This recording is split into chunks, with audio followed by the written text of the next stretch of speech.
नमस्कार मैत्रिणींनो, स्वागत आहे आपलं सीताच्या स्वयंपाकमध्ये. तर मैत्रिणींनो, आज तुम्हाला दाखवणार आहे चटपटीत आपली तोंडाला चव आणणारी 8 दिवस टिकणारी अशी मी गव्हाच्या पिठाची गुलगुली. गोड भजी म्हणा किंवा गुलगुली म्हणा, खूप अप्रतिम लागतात, टेस्ट फार लागती आणि न सोडा घालता न विनो घालता. काय घालणार आहे पहा आणि पहा काय जबरदस्त बनते ते. तर इथे पहा, एक वाटी मी वाटीचं मेजरमेंट आहे, 1 वाटी दूध घेतलेलं आहे. एकदम परफेक्ट मेजरमेंट आहे, मेजरमेंटानेच करा तुम्ही, तर तुमची फसणार नाही. तर 1 वाटी गूळ घेतलेला आहे आणि हा गूळ दूध एकदम कोमट आहे, जास्त तापलेलं नाही किंवा काहीच नाही, कोमट दूध आहे. त्याच्यात फक्त वितळून घ्यायचं आपल्याला गूळ. तर आता मी हलवून घेते जराशी, अशी मग मिक्स करत राहायचं. तर गूळ आपोआप कोमट दूध असल्यामुळं लगेच वितळून जाईल. जरा 1 मिनिटभर हलवलं ना तर लगेच गूळ वितळून जाईल. तर गूळ वितळल्यानंतर तुम्हाला गाळून घ्यायचं आहे का असंच ठेवायचं आहे, ते त्याचा प्रश्न आहे. गूळ खराब असला तर तुम्हाला गाळून घ्यायला लागणार आहे परत दूध, आणि गूळ चांगला असला तर नाही लागणार गाळून घ्यायला. आता पाहूया आपलं कसा निघतं गूळ. कधी कधी कसं होतं, गुळांमध्ये माती असती, खडे असतात. तर हे झालेलं आहे, पण ह्याच्यात काहीच नाही, स्वच्छ एकदम आहे, म्हणून मी काही गाळून घेतलं नाही. आता पहा, मी घेणार आहे बेसन, गव्हाचं पीठ. तर हे गव्हाचं पीठ न चाळता घेतलेलं आहे. कसं चाळण निघतं, त्याच्यात जीवनसत्व असतं, म्हणून मी तसंच ठेवलेलं आहे, चाळलं नाही. तर हे वाटीचं मेजरमेंट आहे, लक्षात ठेवा. 1 वाटी घेतलेलं आहे आपण. असं पीठ हलकं असल्यामुळं फुल वाटी भरून घेतलेली आहे आणि 1 सपाट वाटी भरून रवा घेतलेला आहे. पहा आता मेजरमेंट परफेक्ट आहे, पहा, लक्ष द्या इथे एकदम. आणि हलवून घ्यायचं, मस्त मिक्स करायचं ते. आपल्याला लागलं का परत तर थोडंसं दूध टाकायचं, दूध टाका, नाहीतर पाण्यात भिजवलं तरी चालतं मैत्रिणीनं. का दूधच हवी असं नको याला, पाण्यात जरी असलं तरी मी टाकलेलं आहे दूध, का की छान दुधाने आणखीन मऊपणा निर्माण होतो त्याला आणि छान होतात. आणि ही आहे ना 8 दिवस टिकणारी आहेत आपली, म्हणजे लगेचच्या लगेच संपणार नाही, 8 दिवस टिकणारी आहेत. म्हणून तुम्ही करून ठेवा आणि बंद डब्यात ठेवली तर फारच छान. आता हे बघा, अशी कन्सिस्टन्सी झालेली आहे त्याची. तर आता आपण मी ह्याला ना 10 ते 15 मिनटं मी झाकून ठेवणार आहे. रवा असल्यामुळे थोडा भिजायला लागणारच आहे वेळ. नुसतं गव्हाचं पीठ असतं तर लगेच केली असती तरी चाललं असतं, पण रवा आहे ना 10-15 मिनटं मी ठेवणार आहे. तोपर्यंत आपण दुसरी तयारी करेपर्यंत ते होऊन जाणार आहे. तर इथे बघा, मी बाजूला ठेवलेलं आहे. आता मी पाहणार आहे, 10-15 मिनटं झालेली आहेत आपले. तर पाहते आता काय कसं होते. हे छान असं भिजलेलं आहे, मस्त फुललेलं आहे. तर मी आता काढून घेते आणि बघते काय काय कसं आहे झाले. बघा, घट्टपणा आलेला आहे त्याला जरा. तर आपण त्याच्यात थोडंसं पाणी घालायला हवे आपल्याला, का की मी आता दूध टाकायचं असलं दूध टाका, पाणी टाकायचं असलं पाणी टाका, काय नाही. मी आता पाणीच टाकलेलं आहे, दूध नाही टाकलं. पहिलं टाकलं होतं दूध ना, एक मेजरमेंटच्या मापाने. आता थोडंसं पाणी ओतलेलं आहे मी. तुम्ही कन्सिस्टन्सी बघून पातळ करा, ते कशी कन्सिस्टन्सी आहे ते त्याच्यावर आहे तुमच्या. तर ते पाहूनच पातळ करा. ते आता एकदम परफेक्ट झालेलं आहे. तर आता मी ना जायफळ घालते. गुळाचं असल्यामुळे जायफळला खूप टेस्ट येते. नाहीतर तुम्ही त्याच्यात सुंठ पावडर टाकली तरी चालली असती किंवा विलायची टाकली तरी चालली असती. तर मी फक्त जायफळ घालणार आहे, खूप छान सुगंध येतं जायफळने. गुळाचा पदार्थांमध्ये जायफळ घालावेच हमेशा. तर मी आता घातलेलं आहे जायफळ. आता याच्यात घालते, ना विनो घातला ना सोडा घातला, तर याच्यात मी 1 चमचाभर बेकिंग पावडर घालणार आहे. मस्त जाळी येणार आहे बेकिंग पावडरनी, पहा तुम्ही आता. आणि थोडंसं मीठ टाकायचं. जास्त गोड आहे ना तरी पण थोडं मीठ टाकलं तर चव छान येते, म्हणून त्याला थोडंसं मीठ टाकतं. आता मस्त हलवून घ्यायचं त्याला. जाळी आता फुलायला लागलेलं आहे, पहा, पीठ जाळीसारखं फुलायला लागलेलं आहे. ते आपण बेकिंग पावडर टाकलेली आहे म्हणून. बेकिंग पावडर टाकल्यामुळे कसं होतं, खायला आपलं जसं काही केक खातो असं लागतं.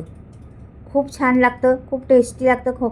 आणि 8 दिवस टिकतं पण व्यवस्थिशीर आणि कुरकुरीत होतं. बंद डब्यात ठेवा, खूप छान होतं.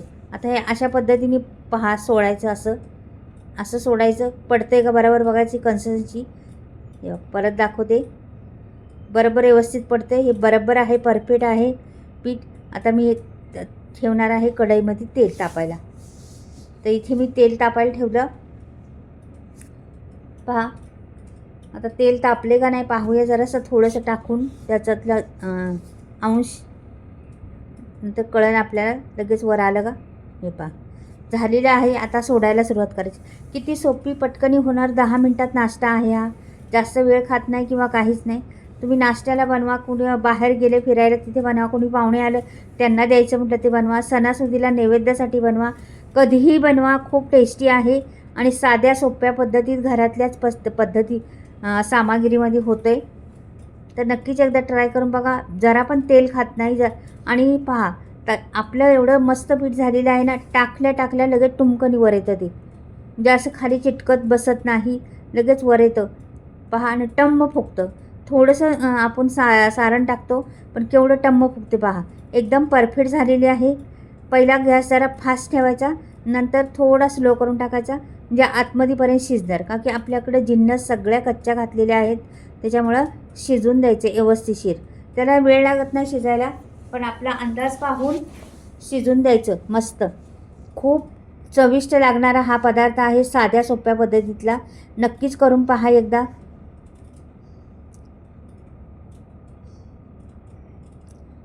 किती सुरेख दिसतात आणि दिसायला फार देखणे दिसतात. गुलाबजाम सारखे वाटतात, एकदम मस्त वाटतात, जसे काही गुलाबजामच बनवलेत आपण असं वाटतं. आणि जर मला वाटलं असं वाटतंय तुम्हाला, तर तुम्ही ह्याच्यात पाक घालून, आपण गुलाबजामचा पाक कसा घालतो तसा पाक जरी टाकला ना तरी गुलाबजाम तयार होतं त्याची. नक्कीच पहा, ट्राय करून पाहू शकता तुम्ही. गुलाबजामच तयार होतात असे पाक जर टाकला तर. खूप बघा तेल जरासुद्धा खात नाही, लगेच तेल खेचून घेऊन त्याचं कोरडे खटखटीत राहतात, अजिबात ओले होत नाही. आता एकदा परत दाखवते तुम्हाला. पहा आता तेल तापल्यानंतर लगेच ते टुमकनी वर येतात, त्याच्यामुळं हे बघा लगेच वर येतात बघा, चिटकून राहत नाही. म्हणजे ते पीठ आपलं परफेक्ट आहे, मेजरमेंट एकदम परफेक्ट आहे आणि टम्म जाळीदार फुगतात आपली गुलगुली. गुलगुली म्हणा किंवा गोड भजी म्हटले तरी चालेल. कुठलाही पदार्थ तुम्ही म्हणू शकता. खूप टेस्टी लागतो. मात्र करत असणारे तुम्ही, पण रवा घालून करत नसणार आहे. नक्कीच करून पहा एकदा, रवा घालून फार सुंदर होतात. तर मैत्रिणींनो, जर माझी गुलगुली आवडली तुम्हाला तर नक्की चॅनलला सबस्क्राईब करा, लाईक करा आणि कमेंटमध्ये पण लिहून पाठवा कुठून पाहताय तुम्ही, तुम्हाला आवडली का, कशी पद्धत आहे माझी ती पण सांगा. तुम्ही केलीत का कधी अशा पद्धतीने रवा घालून गुलगुली, ते पण मला कळवून सांगा. चॅनलला सबस्क्राईब, लाईक करा आणि कमेंटमध्ये पण तुम्हाला सांगते, लिहून पाठवा. दुसरी गोष्ट मैत्रिणींनो, माझे मसाल्याचा स्टॉक आलेला आहे. तुम्हाला मैत्रिणी, बऱ्याच मैत्रिणींना ऑर्डर चालू आहेत म्हणजे आता, तर तुम्हाला घ्यायचा असला तर नक्कीच घ्या. स्क्रीनवर मी नंबर देणार आहे पुढे, आणि मसाले कसे करते ते पण तुम्हाला दाखवणार आहे, आणि कुठे करते, कशी करते, कशी पॅकिंग असते मसाल्याची, सगळं काही तुम्हाला व्हिडिओमध्ये पाहायला भेटेल, एकदम ओरिजिनल. काय तर व्हिडिओ पहा पुढे. तर मैत्रिणीने पहा, आता हा पण झालेला आहे आपला. बोलता बोलता झालं, पण पहा आपण बोलता बोलता गप्पा मारता मारता, आणि मैत्रिणींना मला भरपूर गप्पा मारायला लागतात, बोलायला लागतं. त्याच्यामुळं आवडत असले तुम्हाला तर बरे, ना आवडत तरी ऐकून घ्या. कसं मला मनात काय आहे ते सर्व काही मी तुमच्याबरोबर शेअर करते आणि तुम्हाला सांगत असते. असं वाटतं सख्याच माझ्या आहेत, मैत्रिणी आहेत, सख्या आहेत, म्हणून तुमच्याबरोबर दिलगोसपणा गप्पा मारत राहते. आता पहा झालेली आहेत, कोरडी कोरडी पहा रे एकदम. आता फोडून दाखवते. पहा जाळी, किती जाळी पडलेली आहे आणि एकदम मऊ लुसलुशीत, आतमध्ये बाहेरून कुरकुरीत अशी झालेली आहेत. तुम्ही ही खाल्ली नाही खाल्ली म्हणजे किती संपन तेवढी संपली, नाही तर डब्यात ठेवा, 8 दिवस टिकतात. पहा काहीच होत नाही त्यांना, खूप छान लागतात. जेवढी शिळी होती ना तेवढी चांगली लागते. रंग पहा किती सुरेख आलेला आहे, छान दिसतात ना. आता जवळून तुम्हाला दाखवलं आहे तर पहा. तर मैत्रिणींना आता मी मसाल्याविषयी तुम्हाला दाखवते. हे माझे मसाले मी गावाकडे बनवते, चुलीवर भाजते मसाले. आणि मी सर्व मसाले म्हणजे 21 ते 22 मसाले आहेत माझ्याकडे, म्हणजे असे गरम मसाले घालते मी त्याच्यामध्ये. सगळे प्रकारचे आपल्याला बाजारात भेटतात तेवढे गरम मसाले मी घातले. आणि दुसरी गोष्ट, आमच्या घरच्या मिरच्या आहेत, घरची हळद आहे, म्हणजे शेतातलीच आमच्या, धणे, परत सफेद तीळ, हे सर्व घरचं असलं, हे शेणखतं उगवलेलं आहे. ह्याला बिलकुल केमिकल नाही, बिना केमिकल मसाला म्हटलं तरी चालेल. आता हे गरम मसाले काय सगळेच भेटत नाही आमच्याकडं, म्हणून बाजारातून आणलेले आहेत. ते हाय क्वालिटीचे आहेत, मात्र खूप भारीतले मसाले आहेत. आणि सगळे बरेच प्रकारचे मी मसाले बनवलेले आहेत.